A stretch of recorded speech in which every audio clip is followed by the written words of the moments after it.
I'm sure po itong medium chika na to is the talk of the town. Ito po si Alwin Ignacio, the diva that you love. Kasama ko ang aking kumarang Ultra Maldita. Hi, this is Alex Brosas. This is The Chrissy Show. Ang tayo na Talakayan Showbiz Edition. Noong Valentine's Day po, nung mismong kaarawan niya, may exclusive panayam si Chris Aquino via Zoom sa Fast Talk with Boy Abunda, kung saan kanyang inisa-isa ang estado ng kanyang karamdaman. Mare, ano makasabi mo sa isinalaysay ni Chris on national TV? Parang napalunok ako na parang may may pikig sa ano ko. Kasi here is a woman na very, very alive before. Talagang witty, Obviously, she lost her di ba, parang yung vibrancy. Kasi nga may sakit siya. Di ba? Parang, and the content of the interview circled on her health condition. Yes. And it was, of course, very Chris Aquino, walang halong pagsisinungaling, walang dagdag, walang bawas, ikunento niya yung kondisyon ng kanyang health, which is, at some point, alarming, at some point, disturbing. Yes. Di ba? Oo. Talagang maahawa ka. My God, this is not the Chris Aquino that we all remember. Oo, di ba? Parang ganon. Number 2, parang nagabili na siya. Yes, yung dating ha. Oo, yung dating ha. Parang ganon. Kasi, we're not saying it with finality, pero kasi inaano niya kay Boy Abunda inaano niya yung mga anak niya kay Boy Abunda, parang hinahabili na niya eh. Di ba? Tsaka, pangalawa, parang, although, ang sabi nga niya doon sa ending, parang, I refuse to die. Yes. Di ba? Talagang, lalaban siya. Laban kung laban si Chris. Laban kung laban si Chris. Pero kasi, I think, this is what I thought. Parang, she's feigning her bravery. She's putting up a brave front. Kailangan naman talaga. Kailangan niya kasi. Kasi for her son's sake. Di ba? Ngayon, sana, kasi yung sa Monday na sinasabi niya. Crucial yun. Bukas yun, di ba? Bukas yun. Crucial yun because she will have to undergo a treatment na parang 4 na doses. Pag maganda yung result ng first dose, so may second dose. Pero, may may precaution na, kasi sinabihan na siya na, hindi na, from Monday kasi, wala na siyang immunity. Pwede na siyang tamaan ng sakit. Kahit na anong sakit. Kahit na anong sakit. Kay serious yan, kay yan, pwede na siyang tamaan ng sakit. Ngayon, ang lang din doon, kasi she gave us a ringside view na pwedeng mangyari sa kanya. Yes. Diba? Kasi sa bukas, Monday, pagka hindi umepekto yung according to her, pwede siya cardiac arrest. Cardiac arrest, diba?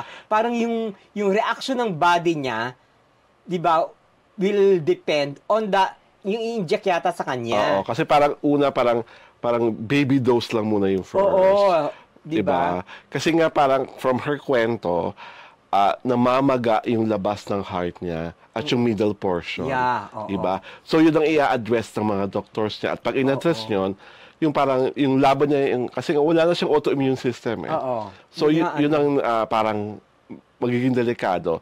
At dahil nga sa pangyayaring yun, 2 weeks from now, papauwiin niya yung mga anak niya rito. Oh my God. Diba? Kasi nga talagang hindi na siya makakalabas ng bahay. Everything in her atmosphere is already controlled. Dapat purified, lahat malinis, lahat ganyan at ganire. So let's hope for the best for Miss Chris Aquino. Ipagdasal natin ang kanyang pagaling dahil seeing her on that interview na ganun ka-fragile at ganun ka-frail, although she was beautiful in her salmon pink blouse. And then and I love the bob of her hair. Talagang nagpakita siya on national TV na sunod niya yung ating niya na dapat hindi siya mukhang kawawa. Diba? At totoo rin yung sinabi mo na talagang she was really feigning whatever courage she has. And I like the fact that she's very thankful to all the people who pray for her. Na hindi niya kilala, to all the strangers na pinapadalan siya ng pagkain doon sa wherever she is. And of course, to her team of doctors who are doing their darnest best to bring her back to good health. Tsaka parang very alarming sinabi niya na, boy, you promised me, whatever happens to me, pag na-receive mo yung tawag, you will fly here. Yes. Di ba parang, that's very telling. Diba? Parang boy had to either tape or replay yung episode kung mangyayari yon. So let's not ipagdasal po natin na tumalab ang new medications na ibibigay sa kanya because from her story, ang dami-dami po talagang bawal sa kanya. Ang dami-daming mga gamot na hindi na tumatalab sa kanya. At sabi niya nga, di ba, sabi niya nga sa gera, kung katapat siya ay Armalite at mga kung ano-anong barel, ang panlaban niya lang po ay tinidor.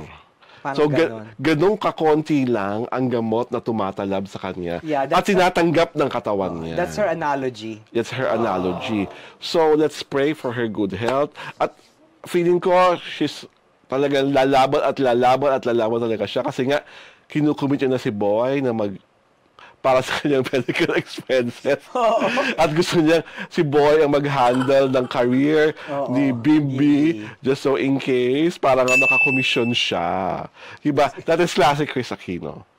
Diba? Parang she's trying to lighten up the mood because she knows that her revelation would cause worry and I'm sure her revelation as well will bring more prayer warriors. At saka hindi. Napatunayan dito sa interview that she valued friendships. Yes. Talagang inacknowledge niya si Ding Dong Abansado, spent 4 hours talking to her. 4 hours diba? With her. Oo, di ba?